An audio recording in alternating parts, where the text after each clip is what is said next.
Hello students, welcome back this channel Mathema academy. Student, जैसे कि आपको पता है, हम लोग ने लास्ट वीडियो के अंदर क्वाड्रेटिक इक्वेशन का जो चैप्टर था वो हम लोग ने कंप्लीट कर लिया है। आज हम लोग जो स्टार्ट करने वाले हैं क्लास 10 का अलजेब्रा का प्रैक्टिस सेट 3.1 के जो चैप्टर्स है अर्थमेटिक प्रोग्रेशन वो स्टार्ट करने वाले हैं। स्टूडेंट, जैसे कि आपको पता है कि अर्थमेटिक प्रोग्रेशन सबसे इंपॉर्टेंट चैप्टर हमारा अलजेब्रा पॉइंट्स का, अलजेब्रा सब्जेक्ट का अलजेब्रा यहाँ पे हमारा पार्ट 1 जो है सबसे इंपॉर्टेंट पॉइंट है। क्यों? क्योंकि अर्थमेटिक प्रोग्रेशन का जितना भी यहाँ पे आपको फॉर्मूला मिलेगा वो 12th में 100% कहीं ना कहीं आपको यूज होने वाला है। ये समझ लीजिए आप कि अलजेब्रा के जितने भी चैप्टर आपको सब इंपॉर्टेंट ही मिलने वाले, क्योंकि 10th का जो अलजेब्रा है आपको ज्योमेट्री उतना इंपॉर्टेंस नहीं दिया सकते हैं, लेकिन अगर अलजेब्रा आप इंपॉर्टेंस दे रहे हैं तो इसके जितना भी फॉर्मूला आपको 12th और 11th और 12th में आपको यूज होने वाला है, 100% यूज होने वाला। कहाँ यूज होगा? According to situation and condition के हिसाब से कहाँ यूज होने वाला है वो आपको पता चलेगा। ठीक है, तो arithmetic progression practice set 3.1 start करने से पहले मैं इसका आपको अर्थमेटिक प्रोग्रेशन को आपको क्या बोला जाता है यहाँ पे बता दे रहा हूँ। अर्थमेटिक प्रोग्रेशन को शॉर्ट में बोलते हैं AP, that's called A for arithmetic, P for progression. ये चीज आपको याद रखने का। ठीक है, अब देखिए प्रैक्टिस सेट 3.1 स्टार्ट करने से पहले कुछ फॉर्मूला मैं आपको बताऊंगा। वो फॉर्मूला आपको प्रैक्टिस सेट 3.1 एंड 3.2 दोनों के अंदर यूज होने वाला है। वो एक फॉर्मूला याद करेंगे, वो फॉर्मूले के अंदर कुछ कंटेंट्स है, छोटे छोटे कंटेंट्स है। वो कंटेंट्स अगर याद करते हैं तो आपका ये दो प्रैक्टिस सेट 3.1 एंड 3.2 कंप्लीट होने वाला है। लेकिन उससे पहले भी हमको अर्थमेटिक प्रोग्रेशन का फॉर्मूला, यहाँ पे डेफिनेशन जिसको हम लोग बोलते हैं, जिसकी तारीफ अगर उर्दू में बोलते हैं कि अर्थमेटिक प्रोग्रेशन की तारीफ बताइए, मतलब उसका डेफिनेशन बताइए। वो हिंदी में बोले तो उसकी परिभाषा बताइए। तीनों का मीनिंग सेम है, आपको बताना पड़ेगा। आपको एग्जाम में 2 मार्क्स के लिए पूछा जा सकता है। ठीक है, तो आपको मालूम होना चाहिए कि अर्थमेटिक प्रोग्रेशन की मीनिंग क्या होती है। अब अर्थमेटिक प्रोग्रेशन को अगर आप एपी भी लिखते तो चलेगा, कोई तकलीफ नहीं है।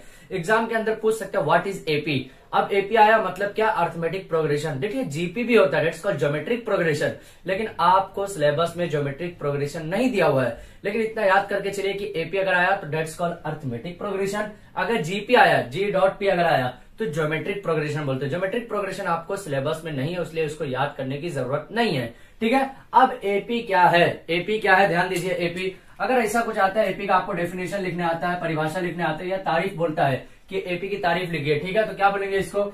इन दी सीक्वेंस, कोई एक सीक्वेंस दिया हुआ। अब वो एग्जांपल के बेसिस पे हम लोग लेंगे कि क्या सीक्वेंस दिया हुआ है। अगर वो आपको एग्जांपल समझ में आ जाएगा तो 100% बोल रहा हूं प्रैक्टिस सेट 3.1 यहीं पे कंप्लीट हो जाएगा आपको। अगर एक एग्जांपल मैं जो आपको बताने वाला हूं वो अगर आपको समझ में आ गया। ठीक है, in this sequence the difference between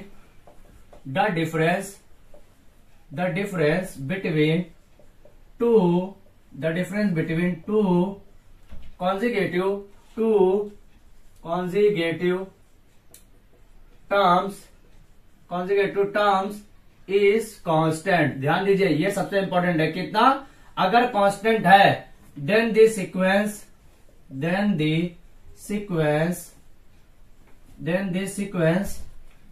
is called क्या बोलेंगे? is called arithmetic progression. क्या बोलेंगे? Arithmetic progression. अब ये क्या होता है? आप पूछेंगे सर ये यहाँ पे 3-4 वर्ड है। देखिए, हर जितना भी डेफिनेशन आपको मिलेगा उसके अंदर 3 से 4 वर्ड ऐसे रहेंगे जो वही डेफिनेशन का पूरा रोल बताने वाले हैं। जैसे इसके अंदर ध्यान से देखिए, इसके अंदर आपको जो बताने वाला रोल, यहाँ पे कॉन्जुगेटिव टर्म्स का एक पॉइंट दिया हुआ है। यहाँ पे क्या दिया हुआ है? कॉन्जुगेटिव टर्म का एक पॉइंट दिया हुआ है यहाँ पे देखिए। और ये क्या बोला है कि कांस्टेंट होना मस्ट है, कांस्टेंट होना ही चाहिए। द डिफरेंस बिटवीन, यहाँ पे भी 2 टर्म दिया हुआ है देखिए, the difference between two conjugative terms is constant. और क्या बोला? Then this sequence is called arithmetic progression. तब ऐसे सीक्वेंस को ही अर्थमेटिक प्रोग्रेशन बोला जाता है। अब देखिए भाई सीक्वेंस क्या है। फॉर एग्जांपल अगर मैं एग्जांपल कोई लू, एग्जांपल की बेसिस पे देखिए यहाँ पे क्या ले रहा हूं मैं, 1 2 3 4 5 6, यहाँ पे 7 8 9 10 समथिंग जितना भी नंबर है। ठीक है, अब देखिए एक सीक्वेंस है। सीक्वेंस मतलब एक कोई पर्टिकुलर नंबर है। ठीक है, तो ऐसा सीक्वेंस जो दिया है, पहला देखिए क्या बोला? In this sequence. अब कौन से? इन दी गिवन सीक्वेंस, यही आपका सीक्वेंस मान लीजिए दिया हुआ है। ठीक है, ध्यान से देखिए प्रैक्टिस सेट 3.1 इसी के एग्जांपल के बेसिस पे पूरा। ठीक है, the difference between the 2 conjugative terms, मतलब डिफरेंस जो है कोई 2 कॉन्जुगेटिव टर्म के बीच में, मतलब कोई 2 कॉन्जुगेटिव टर्म, मतलब यहाँ पे ध्यान से देखिए, या तो ये दोनों टर्म के बीच में, या तो ये दोनों टर्म के बीच में, या तो ये दोनों टर्म के बीच में, या फिर 4 और 5 के बीच में, या 5 और 6 के बीच में। ध्यान से देखिए क्या बोला मैंने? 2 और 3 के बीच में, 2 और 1 के बीच में, 3 और 4 के बीच में, 4 और 5 के बीच में, 6 और 5 के बीच में, मतलब कोई 2 कॉन्जुगेटिव टर्म। और उसका डिफरेंस कितना आना चाहिए, कांस्टेंट आना चाहिए। मतलब 2 में से अगर 1 जा रहा है तो 1 बच रहा है, तो 3 में से 2 जाएगा तो वहां पे भी 1 ही बचना चाहिए। समझ में आया? 4 में से अगर 3 जाएगा तो वहां पे भी 1 ही बचना चाहिए। 5 में से 4 जाएगा तो वहां पे भी 1 ही बचना चाहिए। 6 में से 5 जाएगा तो वहां पे भी 1 ही बचना चाहिए। अगर ये कांस्टेंट नहीं आया, ज्योमेट्रिक्स ध्यान से देखिए क्या बोल रहा हूं, अगर ये कांस्टेंट डिफरेंस नहीं आया तो वहां पे अर्थमेटिक प्रोग्रेशन नहीं कहलाएगा, वो ज्योमेट्रिक प्रोग्रेशन में चले जाएगा जो आपके सिलेबस में नहीं है। समझ में आया क्या बोल रहा हूं? देखिए अब देखिए फर्स्ट टर्म, यहां पे फिर से ध्यान से देखिए, first term is denoted bye, first term is denoted bye, first term is denoted bye किससे, T1 is equal to A. मतलब T1 से भी डिनोट करते हैं और A से भी डिनोट करते हैं। ध्यान दीजिए क्या बोल रहा हूं, पहला टर्म जो सीक्वेंस करेगा वो T1 से भी डिनोट किया जाता है, A से भी डिनोट किया जाता है। आप देखिए यहाँ पे द कॉन्जुगेटिव, यहाँ पे क्या बोला था, द कॉन्जुगेटिव टर्म्स इज, कैसे लिखेंगे इसको, Tn+1 माइनस Tn। ये हमारा कॉन्जुगेटिव टर्म है। अब देखिए इसका मीनिंग अगर ये नहीं समझ में आया तो छोड़िए, ये भी छोड़िए अपना, मतलब क्या, इज इक्वल टू डी। मतलब डिफरेंस जो है वो कितना आना चाहिए, कांस्टेंट आना चाहिए। अब डी किसको बोलेंगे, ध्यान से देखिए, ये पहले टर्म को हमेशा फर्स्ट टर्म को T1 बोलेंगे 1, ये एग्जांपल के बेसिस पे देखिए। सेकंड टर्म को क्या बोलेंगे, 2 बोलेंगे। यहाँ T1 is A is equal to T1 भी लिख सकता हूं मैं, क्योंकि मैंने यहाँ पे शो किया है first term is denoted by T1 is equal to A, मतलब ए से भी इसको शो करते हैं और T1 से भी शो करते हैं। ठीक है, दूसरा टर्म क्या हो गया, T2। तीसरा टर्म क्या हो गया, T3 इज इक्वल टू 3। चौथा टर्म क्या हो गया, T4 इज इक्वल टू 4। यहाँ पे देखिए, अब ये मैंने एग्जांपल लिया, ऐसे आपको क्वेश्चन दिया जा सकता है, वहां पे आपको बताना पड़ेगा। ठीक है, T4 is equal to 4, T5 is equal to 5, T6 is equal to 6। ऐसे जितना भी नंबर दिया आपको 6, 7, 8, 9, 10, 11, 10, ऐसे बहुत सारे नंबर आने वाले। ठीक है, अब देखिए ये D क्या है, D क्या है, ध्यान से देखिए, D इज इक्वल टू, ध्यान से देखिए, T2 माइनस T1।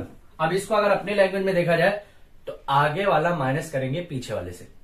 ध्यान से देखिए क्या बोल रहा हूं, आगे वाला माइनस करेंगे पीछे वाले टर्म से। कैसे, ये वाला टर्म इससे माइनस करेंगे, ये वाला टर्म इससे माइनस करेंगे। देखिए यहाँ पे D1 बन गया, यहाँ पे D मतलब D that is called difference. दूसरा D की बात करूंगा तो यहाँ पे क्या आ जाएगा, T3 माइनस T2। पहला क्या था, T2 माइनस T1 किया, बरोबर। दूसरा क्या किया, T3 माइनस T2। देखिए ध्यान से देखिए, अब देखिए यहाँ पे तीसरा D क्या बनेगा, डिफरेंस मतलब सेम आना ही चाहिए। यहाँ पे कितना हो जाएगा, T4 माइनस T3, कितना आ जाएगा, T4 माइनस T3। चौथा यहाँ पे क्या हो गया, ध्यान से देखिए, T5 माइनस T4। देखिए ये जो बड़ा है ना पहले आता है, छोटा वाला बाद में आता है। यहाँ पे उसके बाद D कितना, कौन सा D बनेगा, D इज इक्वल टू, देखिए यहाँ पे कंप्लीट हो गया, T5 माइनस T4। यहाँ पे कितना हो जाएगा, T6 माइनस T5। ध्यान से देखिए एकदम। अब देखो T2 माइनस T1 करूंगा, T2 की वैल्यू क्या है 2, T1 की वैल्यू क्या है T1, और ये दोनों सेम है। ठीक है, तो T2 मतलब 2 में से 1 गया, कितना बचेगा 1, मतलब डिफरेंस यहाँ पे कितना आया, 1 आया। यहाँ पे देखिए 3 में से 2 जाएगा, डिफरेंस कितना आएगा, 1 आएगा। T4 माइनस T3, 4 में से 3 जाएगा, कितना आएगा डिफरेंस, 1 आएगा।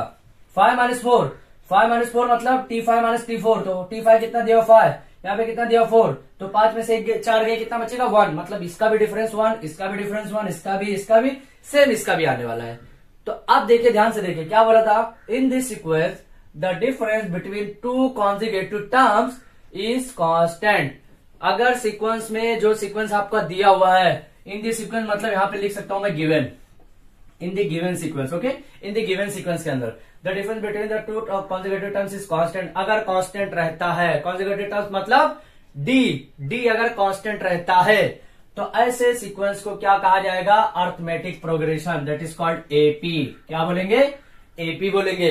यहां पे पता चल गया ए और डी का डिफरेंस। अब देखिए इसका मेन फॉर्मूला जो है, मेन फॉर्मूला याद रखना आपको, Tn is equal to A plus N minus 1 into D, N minus 1 into D into इसको मैं बोलूंगा। अब देखिए ए भी आपको मालूम है, ए कैसे निकालने का है, पहला टर्म जो रहेगा T1 भी रहेगा, ए भी रहेगा।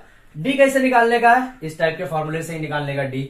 अब ये एन क्या है, एन समझ में आएगा, जैसे nth नंबर बोलेगा, अगर क्या बोलेगा, find the nth number.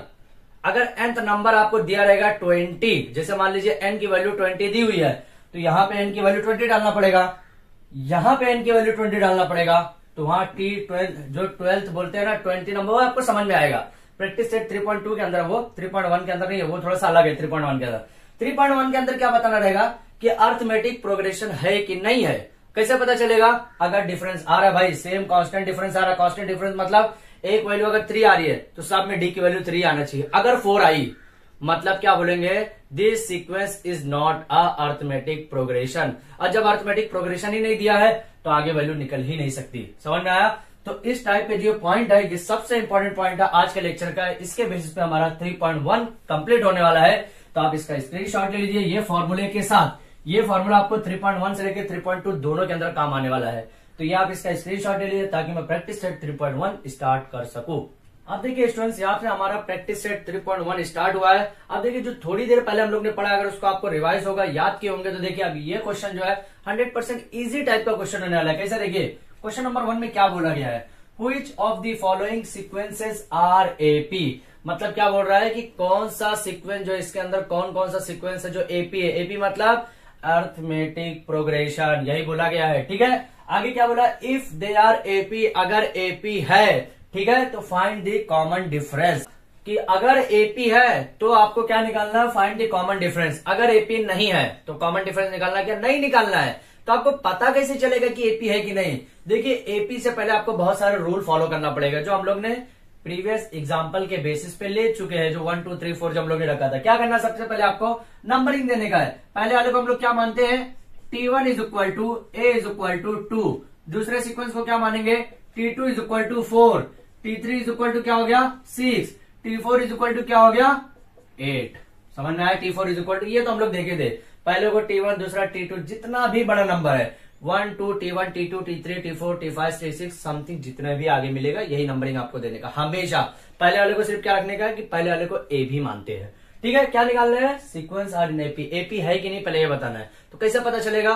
Common difference तो निकालना ही पड़ेगा भाई पहले, तभी पता चलेगा कि एपी है कि नहीं। तो चलिए कॉमन डिफरेंस निकालते हैं। तो यहाँ पे क्या लिखूंगा मैं? Common difference. क्या लिखूंगा? Common difference. Common difference D की वैल्यू, चलिए डी का क्या है? T2 minus T1। ओके, तो T2 माइनस T1 क्या है? T2 की वैल्यू क्या है? 4, T1 की वैल्यू क्या है? 2। तो 4 में से 2 क्या कितना बचा? 2 बचा। समझ में आया? दूसरा डी की वैल्यू निकालते हैं, दूसरा कॉमन डिफरेंस। अब T2 माइनस T1 फॉर्मूला पिछला वाला रिवाइज कीजिए। यहाँ पे क्या था? T3 माइनस T2 था जरा, इसलिए मैंने पिछला फॉर्मूला जो हम लोग ने एग्जांपल लिया सेम बताया मैंने। डी की वैल्यू क्या क्या रखने का है। अब T3 माइनस T2 है, T3 की वैल्यू कितना है? 6, T2 की वैल्यू कितना है? 4। तो 6 में से 4 जाएगा, कितना बचेगा? 2। तीसरा डी देखते हैं। ठीक है, एटलीस्ट अगर मान लीजिए सीक्वेंस आपका बहुत बड़ा है, बहुत मतलब T10 T20 11 13 14 जितना भी मतलब T40 तक अगर दिया हुआ है, तो कम से कम आपको डिफरेंस 8 टाइम निकालना पड़ेगा। कम से कम कितना? 8 टाइम। जैसे यहाँ पे 1 2 हो गया ना, ऐसे 8 टाइम तक डिफरेंस आपको जाना पड़ेगा अगर वैल्यू बहुत बड़ी है। और अगर 10 तक की वैल्यू है तो एटलीस्ट आपको 4 टाइम तक का डिफरेंस जाना पड़ेगा। 4 टाइम का डिफरेंस जाने से आपको आगे का पता चल जाएगा कि भाई ये भी कॉमन ही होने वाला है। लेकिन कोशिश कीजिए कि एवरी क्वेश्चन को, हर चीज को डिफरेंस निकालिए ताकि आपको प्रैक्टिस भी होता रहेगा। ठीक है, T3 माइनस T2 हो गया। अब यहाँ पे क्या होगा? T4 minus T3। T4 की वैल्यू कितनी है? 8। T3 की वैल्यू कितना है? 6। कितना आ गया? देखिए अब कॉमन डिफरेंस ध्यान से देखिए, ये हमारा कॉमन डिफरेंस हो गया। तीनों की वैल्यू सेम है, 2 2 2। तो यहाँ पे क्या बोल सकता हूं मैं? द कॉमन, यहाँ पे लिखूंगा मैं, the common difference is constant. Common difference is constant, ऐसा लिखूंगा मैं। लिखूंगा यही कि common difference is constant. Constant लिखा, उसके बाद क्या लिखूंगा मैं? आपको बताना क्या था कि find the common difference. Common difference कितना है? 2 है। तो पहले लेकिन ये लिखना पड़ेगा एपी बताने के लिए। तो यहाँ पे क्या लिखूंगा? ध्यान से देखिए, ये आंसर क्या लिख रहा हूं मैं? आंसर में क्या लिखूंगा? The given sequence is, the given sequence is AP. मतलब क्या बोल रहा है कि जो सीक्वेंस दिया हुआ है वो एपी है। आंसर पहला ये हो गया। दूसरा आंसर में क्या लिखूंगा? द कॉमन डिफरेंस इज, दूसरा आंसर क्या लिखूंगा? The common difference is, the common difference is कितना आया? कॉमन डिफरेंस 2 आया है। तो क्या लिखूंगा? The common difference is 2। अगर जहां पे एपी नहीं आता है वहां पे आप कॉमन डिफरेंस नहीं लिख सकते। देखिए आगे देखेंगे, अभी टेंशन मत लीजिए। ठीक है, क्वेश्चन नंबर 1 हमारा कंप्लीट हुआ। अभी क्वेश्चन नंबर 2 की तरफ फॉरवर्ड करते हैं भाई। क्वेश्चन नंबर 2 में भी क्या करना है? सबसे पहले नंबरिंग देना है, T1 T2 T3 T4 जो भी जितना भी वैल्यू दी है। ठीक है, तो यहाँ पे क्या हो जाएगा, T1 is equal to A is equal to कितना हो गया 2, समझ में आया। T2 इज इक्वल टू कितना हो गया 5/2, T3 इज इक्वल टू कितना हो गया भाई 3 हो गया, T4 इज इक्वल टू कितना हो गया 7/2, बरोबर यही है। अब क्या करना है, कॉमन डिफरेंस निकालना, जैसे हम लोग इसके अंदर निकाले सेम इसके अंदर निकालेंगे। कॉमन डिफरेंस लिखेंगे क्या, कॉमन डिफरेंस, समझ में आया। एवरी क्वेश्चन के अंदर आपको एवरी क्वेश्चन का जो सॉल्यूशन आएगा सेम ऐसे आपको लिखना है, कुछ भी चेंजेस नहीं करना है, एग्जाम में भी एज इट इज लिखने का आपको, ठीक है। कॉमन डिफरेंस हो गया। कॉमन डिफरेंस में क्या करूंगा, डी की वैल्यू में क्या है T2 माइनस T1, ओके, या फिर मैं ऐसा भी लिख सकता हूं T2 माइनस A, क्योंकि A is equal to T1, दोनों सेम है, ठीक है। T2 की वैल्यू क्या है 5/2 माइनस T1 की वैल्यू क्या है 2। अब ये कैसे करेंगे भाई, सबसे इंपॉर्टेंट ये कि ये करेंगे कैसे, ध्यान से देखिए। तो 5/2 फिर से देखिए, यहाँ पे मैं एक बार ये बता दे रहा हूं, हर टर्म को नहीं बताने वाला हूं, एवरी टर्म को, क्योंकि मैंने एवरी टर्म को एकदम अच्छे से बताया हो। ध्यान से देखिए क्या करूंगा, 5/2 है, कोई भी टर्म को माइनस प्लस अगर कर रहे हैं, यहाँ पे जैसे ये वाले क्वेश्चन को है, तो यहाँ नीचे कितना लिखा हुआ 1 लिखा हुआ, जो आपको यहाँ पे शो नहीं हो रहा है। तो इसका क्रॉस मल्टीप्लीकेशन करेंगे, 5 into 1 minus 2 into 2 divided by क्या करेंगे, नीचे मल्टीप्लाई 2 इंटू 1, कैसे करेंगे ध्यान से देखिए, इसका इसके साथ मल्टीप्लाई होगा, ठीक है, इसका इसके साथ मल्टीप्लाई होगा, फिर नीचे वाला नीचे के साथ मल्टीप्लाई होगा। ध्यान से देखिए 5 इंटू 1 के साथ मल्टीप्लाई हुआ, फिर यहाँ पे जो भी साइन आपका दिया हुआ प्लस माइनस वो लिखेंगे, फिर इसका मल्टीप्लाई 2 इंटू 2 के साथ हुआ डिवाइडेड बाय, नीचे क्या था कुछ भी नहीं था, मतलब 1 है, तो 2 इंटू 1 मैंने लिखा हुआ, समझ में आया। ऐसे सेम आपको करने का, अगर आपको फ्रैक्शन में नंबर दिया हुआ, फ्रैक्शन मतलब डिवाइड में नंबर अगर 2 टर्म में दिया हुआ, तो इसको आप छोटा भी कर सकते हैं, 5/2 है तो 2.5 भी लिख सकते हैं, चलेगा, कोई तकलीफ नहीं, अगर 2.5 भी अगर आप करते हैं तो ठीक है, उससे इजी हो जाएगा। लेकिन चलिए ऐसा दियो तो ऐसा करेंगे हम लोग, कोई टेंशन नहीं है, ठीक है। अब इससे क्या हो जाएगा, 5 माइनस 2 टू 4 डिवाइडेड बाय 2, कितना हो जाएगा, 5 में से 4 गया कितना हो गया 1 डिवाइड बाय 2 बचा, कितना बचा, तो सेम यहाँ पे हमारा कितना हो जाएगा 1 डिवाइड बाय 2, समझा। भी सेम ऐसे करने का इस क्वेश्चन में भी जितना भी आपको फ्रैक्शन में मिलेगा। अगर देखिए यहां पे अगर डिनोमिनेटर दोनों में सेम होता, डिनोमिनेटर मतलब नीचे की वैल्यू जिसको बोलते हैं, अगर उर्दू मीडियम वालों को नहीं पता डिनोमिनेटर किसको बोलते हैं, तो देखिए नीचे जो वैल्यू रहती है वही वैल्यू अगर दोनों में सेम आती है, तो आपको ऊपर का सिर्फ एक बार कैसे लिखना है। फॉर एग्जाम्पल ये क्वेश्चन में अगर ऐसा आपको दिया हुआ है 5/2 माइनस 5/2 माइनस 3/2 ऐसा दिया हुआ है, फॉर एग्जाम्पल क्या दिया हुआ है कि नीचे भी 2 दिया हुआ है, नीचे भी, तो आपको ऐसा डिवाइड का साइन करने का, ओनली 2 लिखने का, जो भी यहाँ पे 2 वैल्यू एक ही बार लिखने का, और 5 माइनस 3 लिख देने का, समझ में आया। ये कब होगा, जब फ्रैक्शन में डिनोमिनेटर की वैल्यू सेम रहेगी, डिनोमिनेटर मतलब नीचे की वैल्यू, चलिए नहीं मालूम है तो नीचे की वैल्यू जो मैं ऐसा बात करूंगा अपनी लैंग्वेज में कि नीचे की जो वैल्यू रहेगी सेम रहेगी, तो इस टाइप का लिखना। अगर नीचे की वैल्यू सेम नहीं है, जैसे यहाँ पे 2 डिवाइड बाय 1 था, ये 2 है ये 1 है, अलग अलग वैल्यू है, तो उस टाइम पे आपको क्रॉस मल्टीप्लाई करना है। क्रॉस मल्टीप्लाई बोले तो तिरछा मल्टीप्लाई जिसको हम लोग बोलते हैं, इसका इसके साथ होगा, इसका इसके साथ होगा, फिर नीचे 2 का 1 के साथ होगा, 1 मतलब जो भी वैल्यू रहेगा, समझ में आया। तो यहाँ पे हमारी आंसर क्या आ गया 1/2। अब देखिए दूसरी value d is equal to T3 minus T2, okay. T3 की वैल्यू कितना दिया हुआ है 3 माइनस T2 की वैल्यू कितना दिया हुआ 5/2, ओके। अब देखिए यहाँ पे भी डिफरेंस आएगा, क्या होगा, यहाँ पे 3 है, अब 3 नहीं आता है तो ऐसा कीजिए 3 divide by 1 minus 5 divide by 2 is equal to, cross multiply कीजिए, 3 2 जा 6 माइनस 5 1 जा 5 डिवाइडेड बाय 2 1 जा 2, कितना हो गया, 6 में से 5 गया, कितना आ गया 1 डिवाइड बाय 2, इसका भी कॉमन डिफरेंस कितना आ गया 1/2। समझना है, ऐसा बाजू में कीजिए।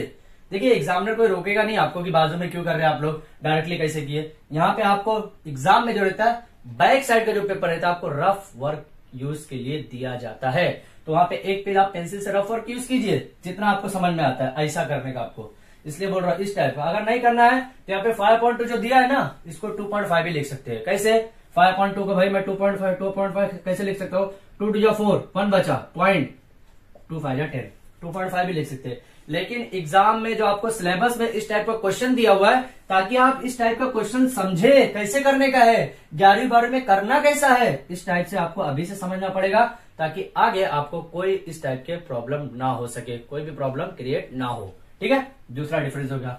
तीसरा डिफरेंस देखते हैं यहाँ पे, d इज इक्वल टू क्या हो गया, T3 माइनस T2 था, अभी कितना हो जाएगा T4 माइनस T3 हो जाएगा, बरोबर। T4 दिया क्या दिया हुआ है 7/2 माइनस T3 की वैल्यू कितना दी हुई है 3, बरोबर। यहाँ पे भी सेम यही प्रॉब्लम करेंगे तो यहाँ पे भी 1/2 ही आपका आएगा कॉमन।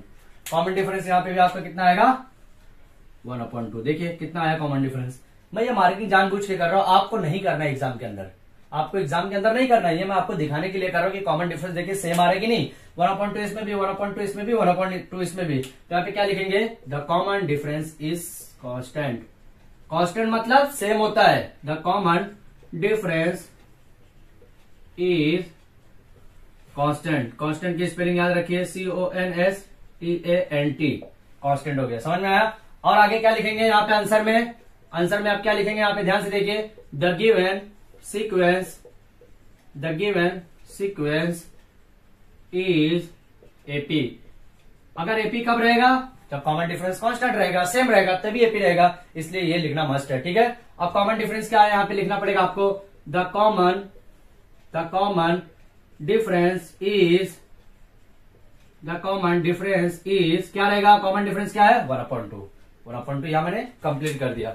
अभी देखते हैं तीसरा क्वेश्चन। यहाँ पे तीसरा क्वेश्चन सबसे इंपॉर्टेंट है, क्यों, क्योंकि यहाँ पे माइनस का रोल है और माइनस माइनस प्लस हो जाएगा, वहां पे आप कंफ्यूजन होने वाले, 100% कंफ्यूज होगा। बहुत सारे बच्चे कंफ्यूज होंगे जो हमारी फर्स्ट वीडियो देखे है, जो हमारा स्टार्ट के 10th का जब हम लोग ने स्टार्ट किया था, फर्स्ट वीडियो अगर उसने देखा होगा तो यहाँ पे जो माइनस का कंफ्यूजन है वो नहीं होने वाला है। ध्यान से देखिए कैसे होगा। अभी देखिए यहाँ पे क्या करेंगे हम लोग, सेम वही प्रॉब्लम करेंगे जैसे हम लोग क्या कर रहे थे, a = T1 = -10 कंसिडर करेंगे। जितना भी दिया आपको वैल्यू कंसिडर करने का है।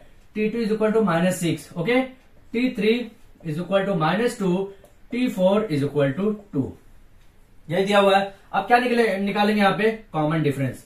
सबसे पहले क्या निकालेंगे, कॉमन डिफरेंस। भाई कॉमन डिफरेंस निकालेंगे तभी पता चलेगा कि ये एपी है कि नहीं। एपी मतलब अर्थमेटिक प्रोग्रेशन है कि नहीं है, वही तभी पता चलने वाला है। चलिए कॉमन डिफरेंस निकाल लेते हैं। D = पहली वैल्यू क्या है, T2 - T1। ये भूलना ही नहीं आपको। T2 बड़े में से छोटा, बड़े में से छोटा, T2 बड़ा है T1 से, फिर T3 बड़ा है T2 से, T4 बड़ा है T3 से, ऐसा माइनस करने का आपको। ठीक है, T2 की वैल्यू क्या है यहाँ पे, अब देखिए T2 की वैल्यू क्या है, -6। ध्यान से देखिए, T2 की वैल्यू क्या है, -6।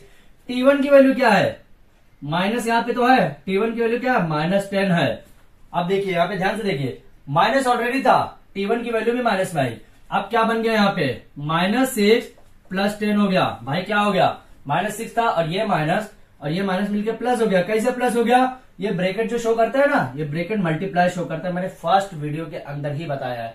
अगर वो वीडियो अभी तक नहीं देखे तो डिस्क्रिप्शन में वो वीडियो भी डाल दूंगा, आप इजी वे में वॉच कीजिए और ये कॉन्सेप्ट अच्छे से समझिए, ताकि 11th 12th में मैक्सिमम बच्चे यहीं पे कंफ्यूजन होते हैं। यहाँ पे कंफ्यूजन हो गया, 100% बोल रहा हूँ, एपी अगर रहेगा तो नहीं आएगा और नहीं रहेगा तो आ जाएगा, उल्टा हो सकता है। ठीक है, यहाँ पे अब देखिए इसका आंसर कितना आएगा, इसका आंसर कितना आएगा, ध्यान से देखिए, इसका आंसर कितना आएगा 4। कैसे, क्योंकि 10 में से 6 जाएगा, जब कितना बचेगा, 4 ही बचेगा। अब प्लस लगेगा कि माइनस लगेगा, जो बड़े के पास जो साइन लेगी वही लगेगी। दूसरा डिफरेंस देखते हैं अभी, T3 - T2। T3 की वैल्यू कितना है, ध्यान से देखते हैं, -2 है। T2 की वैल्यू कितना है, -6 है। T2 की वैल्यू कितना है, -6, माइनस ऑलरेडी है, -T2 की वैल्यू माइनस में। अब देखिए ये माइनस और ये माइनस मिलकर प्लस हो जाएगा, तो क्या हो जाएगा, -2 + 6 क्या हो जाएगा, इसका आंसर क्या आएगा, 6 में से 2 जाने वाला है तो कितना बचेगा, 4। प्लस लगेगा कि माइनस, बड़े के पास प्लस है इसलिए यहाँ पे प्लस लगेगा। इसलिए बोल रहा हूँ ये चीज में कंफ्यूजन होने वाला, मैक्सिमम बच्चों को ये चीज में कंफ्यूजन होगा। अब तीसरा डी की वैल्यू देखते हैं हम लोग। तीसरा वैल्यू क्या है यहाँ पे, T4 - T3। ओके, T4 की वैल्यू क्या है यहाँ पे, 2 दिया हुआ है, प्लस में दिया हुआ है, माइनस में नहीं दिया हुआ। ठीक है, T4 और माइनस T3 की वैल्यू कितना दिया हुआ है, -2 दिया हुआ है। क्या बोल रहा हूँ, -2 दिया हुआ है। क्वेश्चन को इस तरह से डिजाइन किया जाता है ताकि आपको कॉमन डिफरेंस आए। बहुत सारे क्वेश्चन ऐसे जिसमें कॉमन डिफरेंस आएगा भी नहीं, ये चीज मत सोचिएगा हमेशा कि हर क्वेश्चन में कॉमन डिफरेंस आएगा, ऐसा नहीं है। आपको कहीं कहीं उलझाने के लिए आपको ऐसे देता है। यहाँ पे अगर रैंडमली देखा है तो आप लोग सोचेंगे यार -10 है, -6 है, -2 है, 2 है प्लस में, कैसे आएगा, नहीं आ सकता है, ऐसा भी बोल सकते हैं। इसके अंदर भी भाई फ्रैक्शन में नंबर दिया और नहीं आ सकता है, लेकिन जब सॉल्व करेंगे ना तो आना रहेगा, अगर तो आएगा ही आएगा। इसलिए बोलता हूँ क्वेश्चन सॉल्व करते टाइम एकदम ध्यान से सॉल्व कीजिए। अलजेब्रा के क्वेश्चन जो है इजी क्वेश्चन भी आते हैं, हार्ड क्वेश्चन भी रहते हैं, लेकिन हार्ड कब होंगे, जब आपको कॉन्सेप्ट नहीं समझ में आएगा, वो टाइम पे आपको हार्ड लगने वाला है। ठीक है, अभी देखिए क्या हो जाएगा, 2 और ये माइनस मिलकर क्या हो गया, प्लस, तो 2 + 2 = 4। अभी देखिए कॉमन डिफरेंस, यहाँ पे भी 4 है, यहाँ पे भी 4 है, यहाँ पे भी 4 है, तो क्या हो गया, यहाँ पे क्या लिखूंगा मैं, कॉमन डिफरेंस इज कांस्टेंट। क्या लिखूंगा, common difference is constant, same लिखूंगा यहाँ पे क्योंकि हमारा कांस्टेंट ही आया है। और आगे क्या लिखूंगा यहाँ पे आंसर में, और क्या लिखूंगा आंसर में, द गिवन सीक्वेंस इज क्या है, एपी है। क्यों है? क्योंकि भाई कॉमन डिफरेंस कांस्टेंट है। क्या है, क्यों है, ये सबका आंसर आपको मालूम होना चाहिए। नहीं समझ में आ रहा क्या है, क्यों है, तो मुझे कमेंट सेक्शन में पूछिए, या फिर इंस्टाग्राम की लिंक दी हुई है आपको यहाँ पे डिस्क्रिप्शन में, वहां पे जाके डायरेक्ट डीएम कर सकते हैं। एवरी क्वेश्चन का सॉल्यूशन, आपको कुछ भी अगर डाउट आता है उसका हर सॉल्यूशन का जवाब देने वाला हूं मैं, ताकि अभी आपको अगर डाउट आ जाएगा तो 11th-12th में आप टॉप नहीं कर पाएंगे, और 11th-12th में अगर टॉप नहीं कर पाएंगे तो आप डिग्री इसी में मैथ्स में कंप्लीट तो नहीं कर सकते। याद रखिए, इंजीनियरिंग तो सपना आप छोड़ ही दीजिए अगर आपको मैथ्स अगर अच्छे से नहीं आता है। क्यों? क्योंकि मैथ्स और फिजिक्स का कॉम्बिनेशन ही पूरा इंजीनियरिंग का बेसिस है। ये चीज आपको याद रखना पड़ेगा, क्योंकि कितना भी आप अगर सोचेंगे कि फिजिक्स में कम निकालो, मैथ्स ऐसे पढ़ के चले जाओ, इंजीनियरिंग में आप अटकेंगे ही अटकेंगे। क्यों अटकेंगे? क्योंकि यहाँ पे 4 मैथ्स है, आपको 4 मैथ्स है, M1, M2, M3, M4। कोई ना कोई, अगर कोई एक में फंस गए तो 100% बोल रहा हूं कि आप उसमें इतना इजी वे में निकल नहीं सकते। उसके लिए आपको 1-2 सेमेस्टर आपको और वेट करना पड़ता है इंजीनियरिंग कंप्लीट करने के लिए। मैंने खुद देखा बच्चों को, मैक्सिमम बच्चों को देखा है, इसलिए बोल रहा हूँ मैथ्स की चीज को आप इजी मत लीजिए। आंसर आ रहा है आने दीजिए, लेकिन उसकी बार बार प्रैक्टिस कीजिए। ऐसे नहीं कि आप खोले, हाँ ये आ रहा है, ये आ रहा है, ये आ रहा है, ये आता है, लेकिन एग्जाम के टाइम पे फिर ये नहीं आता है। इसलिए बोलते हो लिख के रिटन, हैंड रिटन से प्रैक्टिस कीजिए, क्योंकि अगर दिमाग भूल जाएगा तो हाथ नहीं भूलता है। ये चीज आपको याद रखने का, ठीक है। The given sequence is AP. अभी क्या कॉमन डिफरेंस क्या आ गया आंसर में? कॉमन डिफरेंस इज क्या है? कॉमन डिफरेंस कितना आया? 4। That is your final answer of question number first का 1, 2, 3 यहाँ पे हमारा कंप्लीट होता है। आप इसका स्क्रीनशॉट ले लीजिए ताकि रिमेनिंग जो क्वेश्चन है उसका हम लोग आंसर की तरफ बढ़ सके। अब देखिए स्टूडेंट्स, यहाँ पे हमारा क्वेश्चन नंबर 4, 5, 6 आज के वीडियो का हमारा ये लास्ट क्वेश्चन है कि 4, 5, 6 जो हमारा एक ही टर्म में कंप्लीट करने वाले हैं, ठीक है। अभी देखिए सबसे पहले आपको करना क्या है, सेम वही करना है, T1 = A = 0.3। सबको आपको नोटेशन देने का क्या क्या, T1 क्या रहेगा, T2 क्या रहेगा, सबको आपको बताना पड़ेगा। T2 = 0.33, T3 = क्या हो गया, T3 = कितना हो गया, 0.333, ठीक है। 3 ही टर्म यहाँ पे दिया हुआ, 4 टर्म नहीं दिया हुआ है। जितना दिया उतना ही लिखने का। उसके बाद क्या लिखेंगे हम लोग, कॉमन डिफरेंस। आपको सबसे पहले यही बताना पड़ेगा, कॉमन डिफरेंस, ओके। अब देखिए कॉमन डिफरेंस में क्या है, D = T2 - T1, ये बताना है। T2 की वैल्यू कितना है, 0.33 - 0.3। अगर देखिए ये समझ में नहीं आता करना कैसा है, तो डायरेक्टली एकदम इजी वे में बोलूंगा कि 0.33 - 0.3 ऐसे ही करने का। कंफ्यूजन नहीं लेने का, वहां पे करने का टेंशन नहीं लेने का, यहाँ पे करने का। यहाँ पे 0 रहता है, कुछ भी नहीं, मतलब 0 है। 3 में से 3 गया, कितना आ गया, 0.03। कितना आ गया यहाँ पे, 0.03।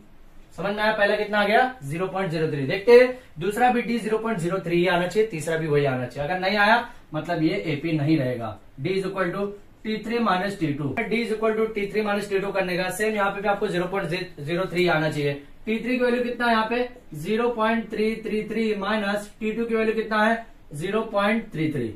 इतना ही आना चाहिए आपको कॉमन। अब नहीं आ रहा तो देखिए यहाँ पे करेंगे हम लोग, 0.33, एक और 3 बढ़ गया यहाँ पे, 0 कितना आया था यहाँ पे, 0.33। यहाँ पे कितना हो गया, 0.33। ओके, यहाँ पे कुछ नहीं, मतलब 0 है। अब देखते हैं इसका आंसर कितना आ रहा है। इसका आंसर भी 0.03 अगर आता है तो हमारा ये सीक्वेंस एपी है, नहीं आएगा तो ये सीक्वेंस एपी नहीं है। और सीक्वेंस जब एपी नहीं रहेगा तो कॉमन डिफरेंस का आंसर जो है वो नहीं आने वाला है, ठीक है। अभी देखिए क्या करेंगे, 3 हो गया, 3 में से 3 गया कितना, 0, 3 में से 3 गया 0। अब देखिए इसका आंसर कितना आ रहा है, 0.003। यहाँ पे देखिए सेम, यहाँ पे मैच हो रहा है क्या, नहीं मैच हो रहा है। यहाँ पॉइंट के बाद एक ही बार 0 है, यहाँ पॉइंट के बाद राइट साइड में 2 बार 0 है, मतलब कॉमन डिफरेंस सेम नहीं है, कांस्टेंट नहीं है। तो यहाँ पे क्या लिखूंगा, the common difference is not constant, the common difference is not constant. Constant नहीं है ना भाई, क्यों कांस्टेंट रहेगा, कांस्टेंट कब रहेगा, जब ये हमारी वैल्यू सेम आएगी। अब ये वैल्यू सेम ही नहीं तो कांस्टेंट नहीं है। अब कांस्टेंट सेम नहीं है, अगर कांस्टेंट नहीं है तो यहाँ पे हम लोग आंसर में क्या लिखेंगे, आंसर में यही लिखेंगे, the given sequence is not AP, ये एपी नहीं है। देखा यहाँ पे हमारा कैसा हो गया, एपी अब नहीं आया। इसलिए हमेशा माइंड सेटअप में ये मत बैठाइएगा कि हमेशा एपी आएगा। अब जब एपी नहीं है तो कॉमन डिफरेंस की वैल्यू नहीं निकलेगी। क्यों, क्योंकि कॉमन डिफरेंस यहाँ पे अलग है, यहाँ पे अलग है। सेम रहना चाहिए कॉमन डिफरेंस जब एपी रहता है। तो हमारे आंसर में यहाँ पे जो बोला है कि फाइंड द कॉमन डिफरेंस, ये कब फाइंड करना है, जब एपी रहेगा। अगर एपी नहीं है कॉमन डिफरेंस फाइंड आउट नहीं होगा। समझ में आया। पांचवा देखते हैं यहाँ पे भी, आंसर नंबर 5 देखते हैं हम लोग। यहाँ पे क्या आएगा, सबसे पहले T1 = A = 0, ये हमेशा लिखना, भूलना नहीं है, ठीक है। ए आगे लिखे, इधर लिखे, पीछे लिखे, चलेगा, कोई तकलीफ नहीं है।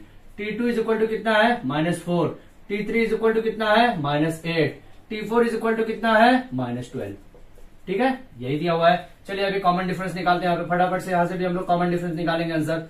देखिए कुछ भी अभी तक चेंजेस नहीं हो, जो हम लोग एग्जाम्पल पढ़े थे वही एग्जाम्पल हुआ है, वही एग्जाम्पल जो हम लोग पढ़े उसी का हम लोग यहाँ पे दूसरा फॉर्मूले के आंसर में जो प्रैक्टिस सेट में दिया वही हम लोग कर रहे हैं, कुछ भी नया नहीं कर रहे अभी तक। D is equal to T2 minus T1 करने का है। T2 की वैल्यू क्या दी हुई है -4 -0, ठीक है, जीरो को कोई लेना देना ही नहीं है, तो यहाँ पे -4 आ गया हमारा। ये जीरो है मतलब जीरो, तो यहाँ पे ये हमारा छुप जाता है, कितना बचता -4 बचेगा। अब यहाँ पे दूसरा भी D -4 ही आना चाहिए। T3 माइनस T2, T3 की वैल्यू कितना दिया हुआ है -8, T2 की वैल्यू कितना दिया माइनस ऑलरेडी, और T2 की वैल्यू -4 ऐसा दिया हुआ है, समझ में आया। ये माइनस और ये माइनस मिलके क्या हो गया, अभी प्लस हो गया, -8 + 4 कितना आ गया -8, 8 में से 4 गया, 4 बचेगा। अब साइन किसका लगेगा, बड़े का, बड़े के पास साइन क्या है, साइन मतलब जो अदद जो निशान है ना, निशान प्लस माइनस का, बड़ा अदद कौन सा 8 है, 8 के पास कौन सी साइन है माइनस की, मतलब यहाँ पे क्या लगेगा माइनस लगेगा, समझ में। यही कॉन्सेप्ट पढ़ने का, छोटे छोटे बेसिक चीज आपको याद रखना पड़ेगा, ठीक है। तीसरा डी देखते हैं अभी, T4 माइनस T3, T4 की वैल्यू कितना है भाई -12, माइनस ऑलरेडी है। T3 की वैल्यू कितना है -8, समझ में आया। अभी क्या करेंगे -12, ये माइनस मिलके क्या हो गया +8 हो गया। अभी देखिए 12 में से 8 गया, कितना बचा 4 बचा। ये 12 में से 8 कब जाएगा, जब एक तरफ माइनस का साइन एक तरफ प्लस का। अगर दोनों तरफ माइनस का है तो किसी से 3 रुपया कर्जा लिए, उधार लिए हम लोग, 4 रुपया और उधार लेंगे तो भाई उधारी में रहेंगे, प्रॉफिट में नहीं आने वाले, समझ में आया, फायदे में नहीं आएंगे, नुकसान में ही रहने वाले। तो 12 में से 8 गया, कितना बचा 4 बचा। अब बड़े वाले के पास कौन सी साइन है माइनस की, तो यहाँ पे क्या लेगा माइनस की साइन, समझ में आया। अभी देखिए कॉमन डिफरेंस देखते हैं, -4 -4 -4, मतलब कॉमन डिफरेंस सेम आया, तो यहाँ पे क्या लिखेंगे, the common difference is constant, क्या लिखेंगे, the common difference is constant. अब जब कांस्टेंट आया तो हमको कॉमन डिफरेंस में आंसर भी लिखना पड़ेगा कि भाई इसका आंसर क्या है, ठीक है। अभी क्या लिखेंगे आंसर में, क्या लिखेंगे यहाँ पे, द गिवन सीक्वेंस इज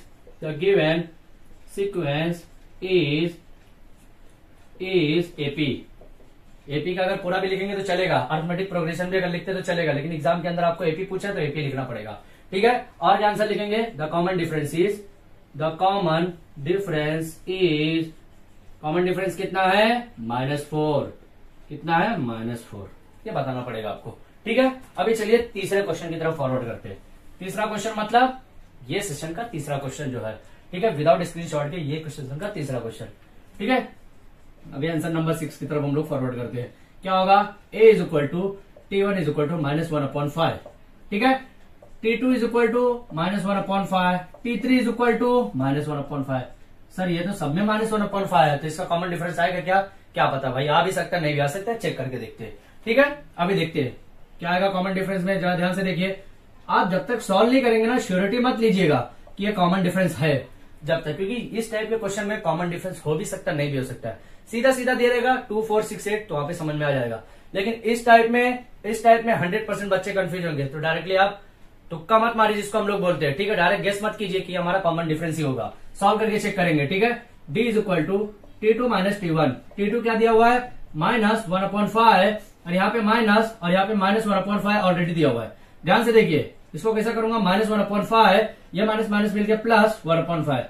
अब एक चीज ध्यान दीजिए, मैंने थोड़ी देर पहले ही बोला था, थोड़ी देर पहले मतलब सेकंड क्वेश्चन के अंदर ही बोला था मैंने कि जब डिवाइड मतलब डिनोमिनेटर में सेम आएगा अगर, तो आपको क्या करना है, एक ही बार लिखने का है, ठीक है। इसके आगे मैं बताऊंगा, ठीक है, स्पेस कम बचेगा वरना, एक ही बार लिखने का 5, और यहाँ पे जो भी ऊपर लिखा हो वैसे लिखना, -1 + 1, ये लिखना पड़ेगा, -1 + 1।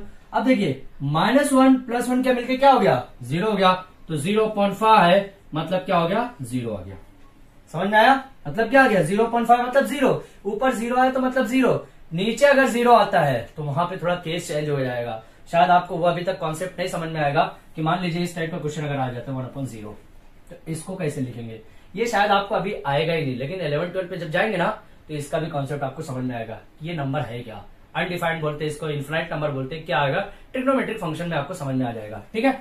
अभी देखिए ये सब छोड़ दीजिए, अभी यहाँ पे देखते हैं 0.5 0 आ गया। अभी दूसरा डिफरेंस देखते हैं यहाँ पे, T3 माइनस T2 करने का, T3 की वैल्यू क्या है -1/5, माइनस, और T2 की वैल्यू क्या है -1/5, ये भी है। अब सर ये भी -1/5, तो यहाँ पे कितना आएगा -1/5, और ये माइनस माइनस प्लस 1/5। यहाँ पे भी देखिए, ध्यान से देखिए, नीचे भी 5 है, ऊपर भी 5, सॉरी नीचे इसमें भी 5 है, इसमें भी नीचे भी 5 है। करेंगे क्या हम लोग, एक ही बार 5 लिखेंगे।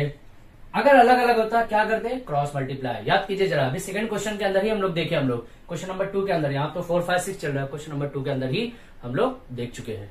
ठीक है, यहाँ पे क्या हो जाएगा -1 + 1, और -1 + 1 ये भी 0.5 आ गया, क्या आ गया, ये भी 0 हो गया। तो अब कॉमन डिफरेंस देखिए, यहाँ पे भी 0, यहाँ पे भी 0, मिल गया कॉमन डिफरेंस। क्या लिखेंगे यहाँ पे, the common difference is constant. Constant है ना भाई, चाहे 0 ही हो लेकिन वो कांस्टेंट में माना ही जाएगा। कॉमन डिफरेंस इज 0, ठीक है, कॉमन डिफरेंस इज 0। अब देखिए यही 0 है चाहे जो है। अब देखिए पास होने वाला 35% मिला है, 80% मिला है, दोनों पास माना जाता है। तो कॉमन डिफरेंस चाहे 0 है चाहे 1 है, कॉमन डिफरेंस ही कहलाएगा। ठीक है, अभी आंसर में क्या लिखेंगे, आंसर में क्या लिखेंगे, the given sequence is AP. AP ही है। उसके बाद क्या लिखेंगे, कॉमन डिफरेंस कितना आया आंसर इसका, 0। कुछ भी आया, कॉमन डिफरेंस 0 तो आया ना भाई, आया। पहले वही बोल रहा हूँ, 40% वाला भी पास माना जाता है, 90% वाला भी पास माना जाता है। तो यहाँ पे कॉमन डिफरेंस कितना आ गया, 0 हो गया। अब देखिए आज का वीडियो हम यहीं पे एंड करेंगे, क्यों, क्योंकि वीडियो थोड़ा सा लॉन्ग हो जाएगी। नेक्स्ट वीडियो में जो हम लोग स्टार्ट करेंगे, नेक्स्ट जो लेक्चर में स्टार्ट करेंगे, वहां पे हमारा प्रैक्टिस सेट 3.1 पूरी तरह से कंप्लीट करने वाले हैं। With in the time limit के अंदर ही हम लोग कंप्लीट करने वाले। ठीक है, तो जो स्टूडेंट ने अभी तक हमारे चैनल को सब्सक्राइब नहीं किया है तो प्लीज हमारे चैनल को सब्सक्राइब कीजिए और अपने फ्रेंड सर्कल को भी सेंड कीजिए, ताकि वो उनका भी सिलेबस पीछे ना रहे। Thank you.